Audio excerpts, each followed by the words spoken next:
Oi pessoal, eu me chamo Paulo, sou professor de astronomia e bem-vindos ao meu canal. Essa aqui é a primeira aula de um curso que ele é focado na Olimpíada Brasileira de Astronomia, a OBA, tá?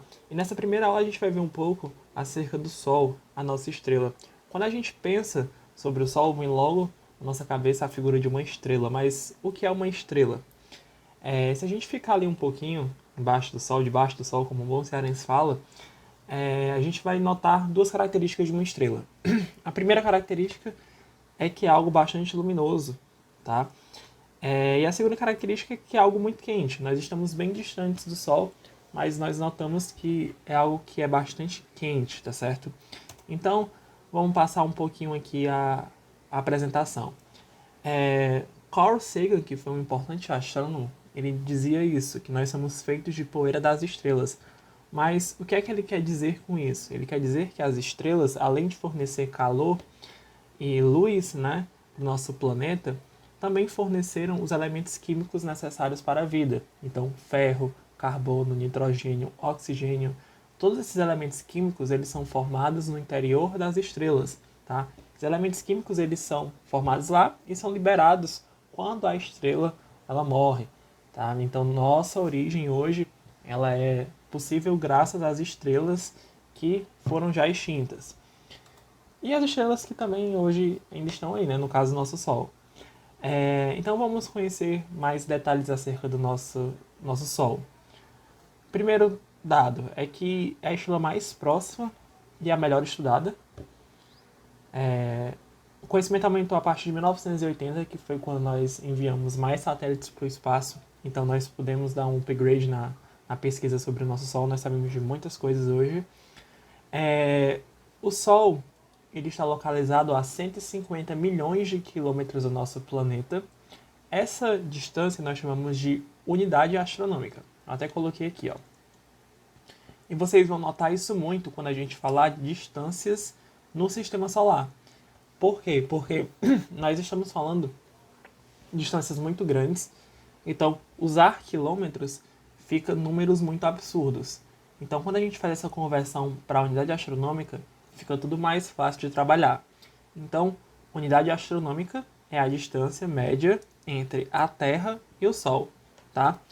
E como toda estrela, o Sol também emite radiação, desde a de maior energia, que é os raios cósmicos, até a de menor energia, que são as ondas de rádio. O diâmetro angular do Sol, ou seja, o tamanho que ele tem no céu, é de cerca de 0,5 graus. Isso quer dizer o quê? Quer dizer que o Sol é... Peraí, deixa eu formar melhor isso que eu estou tentando falar.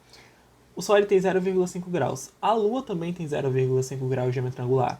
Então, durante um eclipse solar total, a Lua consegue cobrir o Sol totalmente e ofuscar todo o brilho do Sol. Então, essa situação que está aqui do lado, de um eclipse solar total, é possível graças a isso. Tá? Quando a gente for falar de fases da Lua, mais lá para frente, eu vou explicar essa coincidência aqui entre a distância que o Sol está da Terra e o tamanho da Lua, que todo esse combinado faz com que ela consiga cobrir o Sol durante um eclipse solar total. E esse tamanho, esse diâmetro de 0,5 graus, é equivalente ao tamanho de uma moeda de 2 centímetros a uma distância de aproximadamente 2 metros do seu olho. Só que é o seguinte, o Sol ele é uma estrela que não é tão quente. Embora ele tenha uma temperatura de mais de 5.000 kelvins, ele está nesse segundo fator aqui, nesse segundo dado que eu coloquei aqui nessa tabelinha, tá? De estrelas amareladas, que tem temperatura média, que essa temperatura está entre 4.000 kelvins e 8.000 kelvins. As estrelas mais avermelhadas, elas são estrelas mais frias, temperaturas de 3.000 até 4.000 kelvins, e as azuis são as mais quentes, ou seja, tem temperaturas acima de 8.000 kelvins. Então, quando você estiver olhando para o céu e ver as estrelas mais avermelhadas, você sabe que aquelas estrelas são as mais frias, tá certo? Sobre a composição química. O Sol, como toda estrela, ele é formado majoritariamente de hidrogênio. Então, 92% da composição do Sol é hidrogênio. Seguida vem hélio, depois oxigênio, carbono e nitrogênio, que são os elementos químicos mais pesados. E o Sol ele tem 4,55 bilhões de anos. Então já é uma estrela um pouco velhinha. Daqui a pouco eu vou falar um pouco mais sobre a composição química, mas antes disso, deixa eu falar um pouco a respeito dessa rotação diferencial, porque isso gera uns efeitos que eu vou explicar daqui a pouquinho. Mas o Sol não é um corpo sólido, ele é formado de um plasma, que é o quarto estado da matéria, é um gás ionizado. Então, ele tem rotação diferencial. No equador do Sol, bem no meio, latitude zero, como eu estou mostrando aqui, ó, latitude zero, a gente tem um período de rotação de 25,67 dias, com a velocidade de 7.000 km por hora. Inclusive, tinha até que ter tirado esse quilômetros aqui, mas dá para vocês entenderem. Quanto mais você vai subindo no Sol, né, vai aumentando a latitude, você vai vendo que o período vai aumentando e a velocidade vai diminuindo. Então, no Equador, o Sol ele gira bem mais rápido do que nos polos, tá certo? Essa aqui é uma fotografia do Sol em hidrogênio alfa. Então aqui mostra já duas camadas do Sol que eu vou explicar posteriormente. Mas vejam que é bem bonito, né? Quando você olha aqui, parece que tem um certo tipo de pelos aqui em cima, mas isso não é pelo. Vamos lá, vamos passar um pouquinho. A estrutura do Sol. Agora a gente vai estudar um pouco mais profundamente o Sol, tá certo? Vamos falar de alguns aspectos que são característicos de uma estrela. Primeiro, é a parte onde tudo ocorre, o núcleo, que fica bem aqui no centro do Sol. Acima do núcleo, nós temos essa outra camada, que é a zona radiativa. Acima da zona radiativa, nós temos essa outra camada, que é a zona convectiva. Acima da zona convectiva, nós já temos a atmosfera solar, que compõe a fotosfera, a cromosfera e a coroa, que é a região mais externa do Sol. Então agora vamos estudar um pouquinho melhor cada camada dessa. Primeiro é o núcleo, certo? Que é a região central do Sol. Nesse local ocorrem as reações de fusão nuclear. O que são as reações de fusão nuclear? É quando a gente pega um elemento químico mais leve e transforma em um elemento químico mais pesado. Nessa transformação, nós geramos energia. A energia é essa que é emitida pelo Sol. Então, para que isso ocorra, a gente precisa de altas temperaturas e de uma pressão bem grande. Por quê? Vamos mostrar aqui. Isso aqui é o esquema simplificado, tá, de como é que é produzido o hélio. Nós temos dois prótons de hidrogênio, aqui um próton e um próton. E como a gente sabe, um próton ele é formado de partículas, é uma partícula positiva.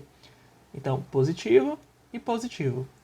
Positivo com positivo se repele, só que nós temos que juntar. Então é aí que vem a pressão muito forte, tá? Quando a gente junta essas duas partículas positivas, quando elas colidem, nós temos a emissão de um pósitron, né? E de um neutrino.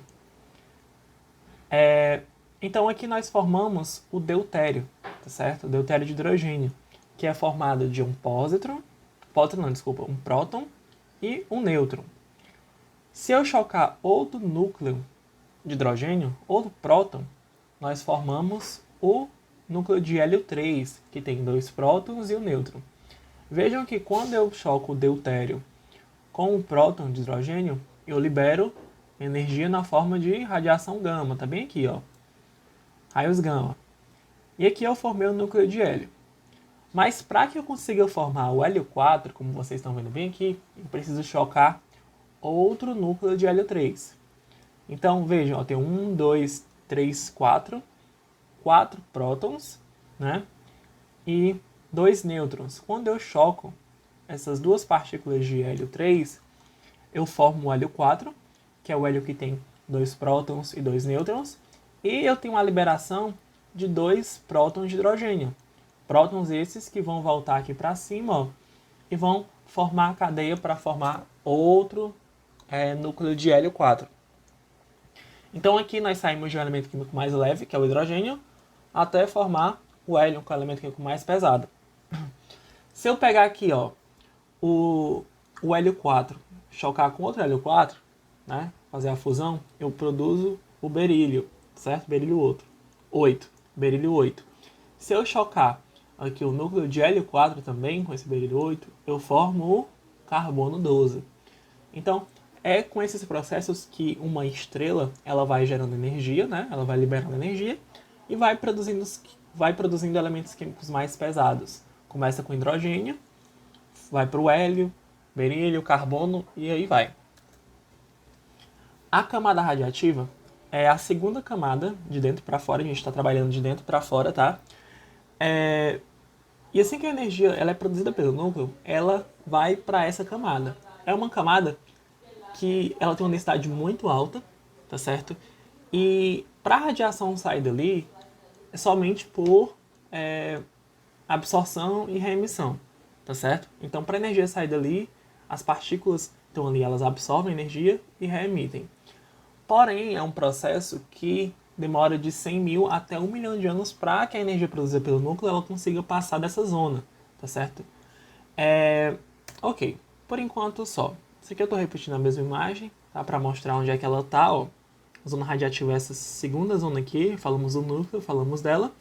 Agora vem a zona convectiva, tá certo? Ou camada convectiva, que é uma camada que ela já é mais alta, então aqui, né, a gente já está falando da última camada de dentro do Sol. E é legal porque é o seguinte, a energia é produzida no núcleo, ela vai para a zona radiativa, então a energia ela só é transportada dentro da zona radiativa através de absorção e remissão, e quando chega na camada convectiva, a energia ela é transportada por convecção. Como assim convecção? Deixa eu ver se eu coloquei aqui. Não coloquei, então vamos voltar aqui um pouquinho. Mas o seguinte, quando a gente fala do processo de convecção, é similar ao processo do ar-condicionado, tá? A gente coloca o ar-condicionado em cima por quê? Porque o ar frio ele é mais denso do que o ar quente. Então quando a gente coloca em cima, o ar frio ele desce, né, e o ar quente sobe. No Sol da mesma forma.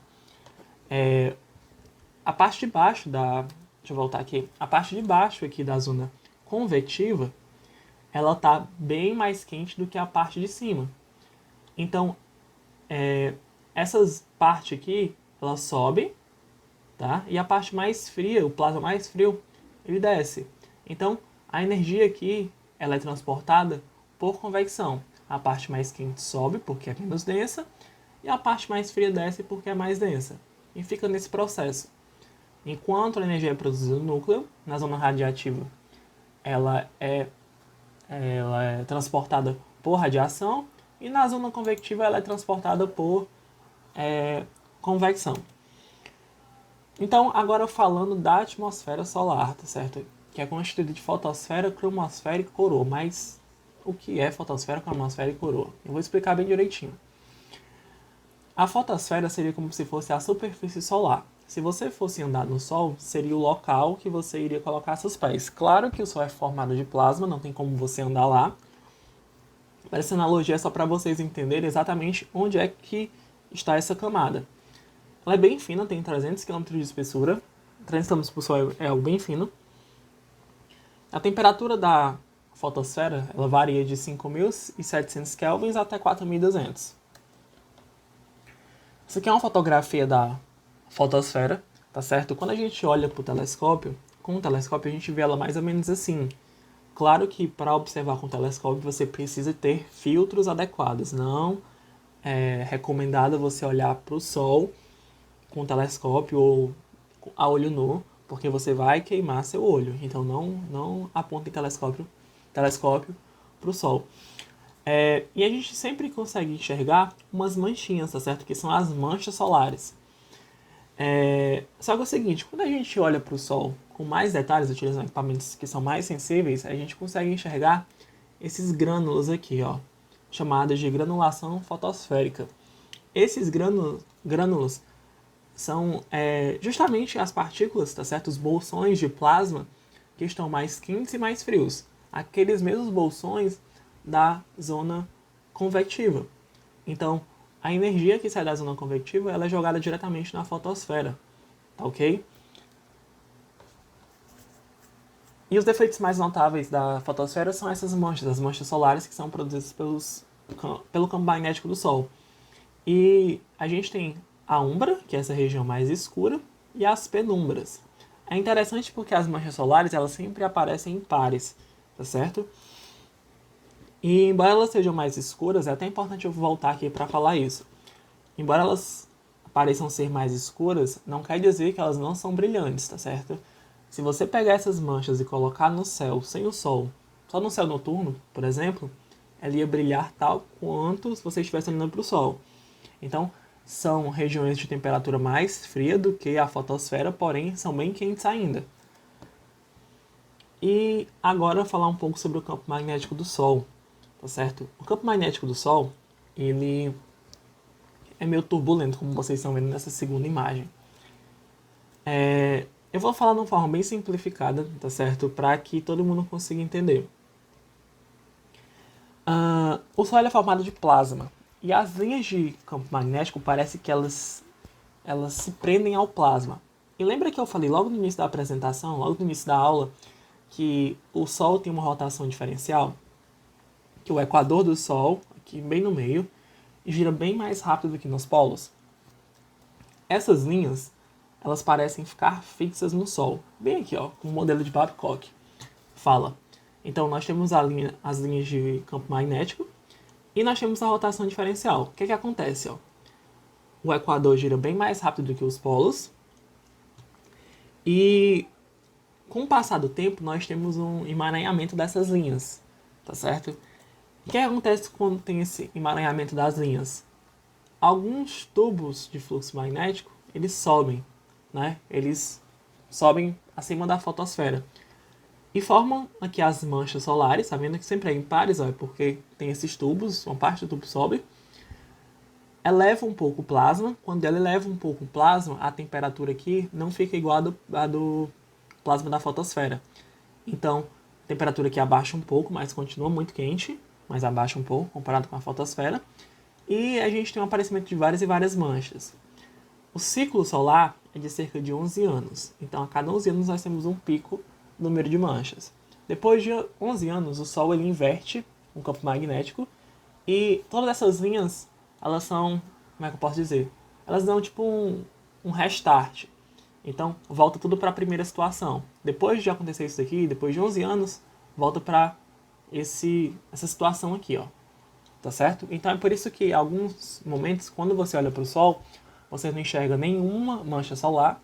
E em alguns momentos, quando você olha para o Sol, você enxerga algumas manchas solares. Tá certo? Cromosfera. A cromosfera é uma camada acima da fotosfera, tá certo? Que significa esfera de cor, do grego.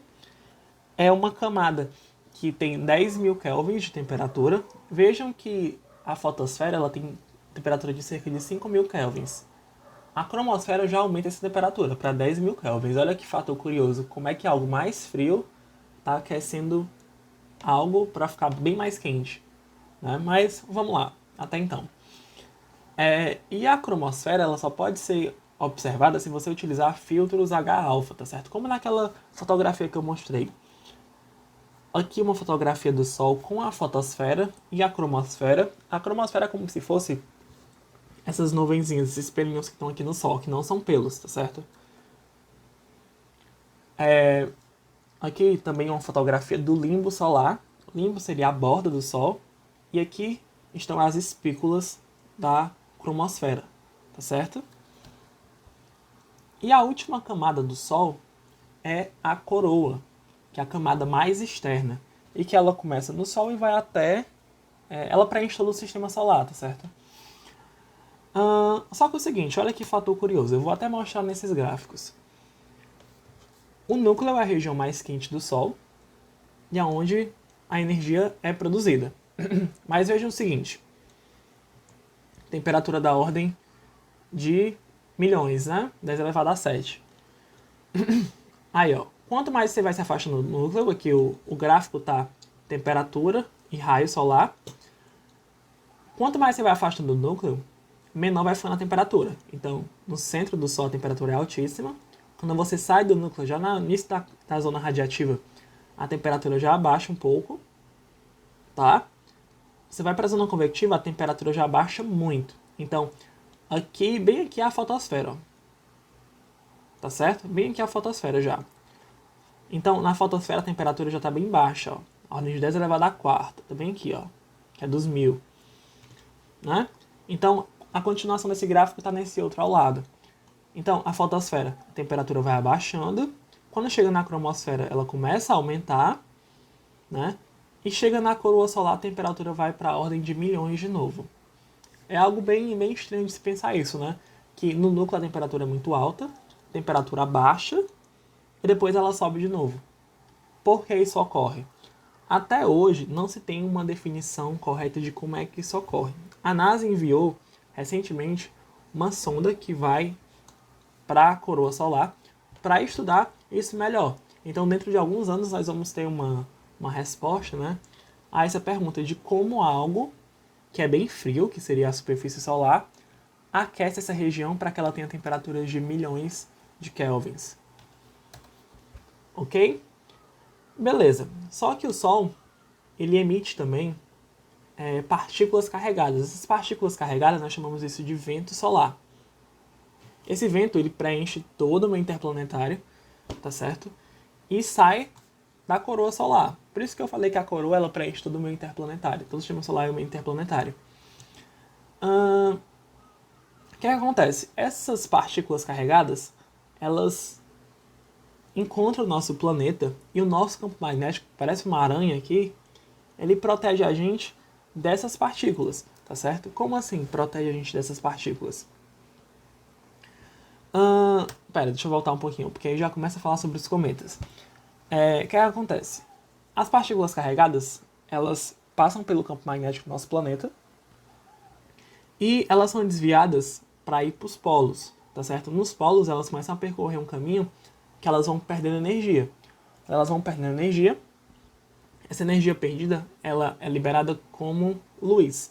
Então a gente tem as auroras, certo? Que tem auroras tanto boreais, que são auroras no hemisfério norte, quanto as auroras austrais, que são no hemisfério sul.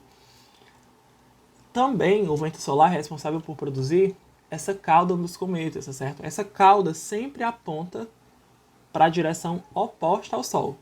Então, não é certo dizer, por exemplo, que o cometa está se dirigindo nessa direção aqui, ó. Ele pode estar vindo nessa direção, pode estar indo nessa direção. O que acontece é que nós sabemos que o Sol está oposto a essa cauda, tá ok? E aqui estão as auroras que eu falei para vocês, que são também produzidas por esse vento solar, tá certo? E na próxima aula a gente vai ver um pouco sobre o sistema solar. Então vamos ver um pouco sobre a Lua, sobre todos os planetas, tá certo? Se inscreva no canal, pessoal. Obrigado e ótimos estudos!